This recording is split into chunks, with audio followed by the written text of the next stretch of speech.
We all want signs and wonders in our life. We want to see the supernatural. We want to see miracles. We want to see God, like how God threw manna from heaven and parted the Red Sea and multiplied 5 loaves and 2 fish. We want to see those miracles. And today I want to share one small secret to experiencing the supernatural in your life. We open to the Gospel of Matthew. We look at Jesus walking over the waters. Jesus is walking over the waters, and the disciples are in the boat. There's a storm around them. The waves are turbulent, and one of the disciples makes an amazing statement. You see, when he sees Jesus walking over the waters, in the beginning they were afraid. In verse 26 it says, and when the disciples saw him walking on the sea, they were troubled, saying, it is a ghost. And they cried out for fear. In verse 27, but immediately Jesus spoke to them, saying, be of good cheer, it is I, do not be afraid. But one of the disciples does not just wait there. He does not just hear those words. He moves one step further. He says, and in verse 28, and Peter answered him and said, Lord, if it is you, command me to come on the waters. If it is you. That's a very powerful statement. If it is you. When you look at that word, if it is you, that means what Peter is saying, if it is the Jesus that I know, if it is the Jesus that I have lived with, if it is the Jesus that I have a relationship with, if it is you, command me, speak.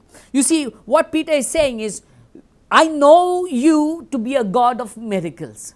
You see, it is not just about asking God to work miracles in your life. You need to first begin to spend time with God. Peter had spent time with Jesus. He knew what Jesus could do. He had seen Jesus work miracles. He had seen Jesus multiply the 5 loaves and 2 fish. He had seen Jesus calm the storm. He had seen Jesus heal the blind. He had seen Jesus heal the lepers. He had seen Jesus cast out demons. He had seen Jesus personally work miracles. So what we see is Peter had a personal revelation of who Jesus was.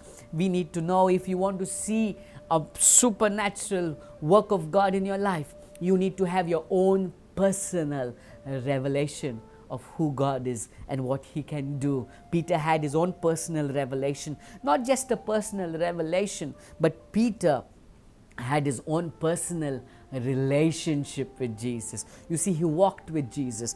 He spent time with Jesus. He lived with Jesus. He spoke to Jesus. He had his own relationship with Jesus. We need to understand, if you want to see the supernatural natural in your life, you need to have your own personal relationship with Jesus. You cannot depend on somebody else's relationship with Jesus. You cannot depend on your mother's and father's relationship with Jesus. You cannot depend on your pastor or the preacher's relationship with Jesus. You cannot depend on somebody else. It should be your personal relationship. Peter is telling Jesus, if it is you, if it is the one I know, if it is the Jesus I know, if it is the Jesus I've spent time with, if it is you, command me. Peter knew that when Jesus spoke, things happened. When Jesus spoke a word to the demon-possessed person, the demons were cast out. When Jesus spoke a word to the blind was healed. When Jesus spoke a word to the dead rose back to life. We see Peter saw Jesus. Peter knew what Jesus could do. I want to ask you today, do you have your own personal revelation of who Jesus is? Do you know Him for who He is? When I say know, it's not just a knowledge know, it's about an intimate knowing Him personally. Do you have your own personal relationship with Jesus? I tell you, if you have a deeper walk with Him, you will surely see the supernatural made natural in your life.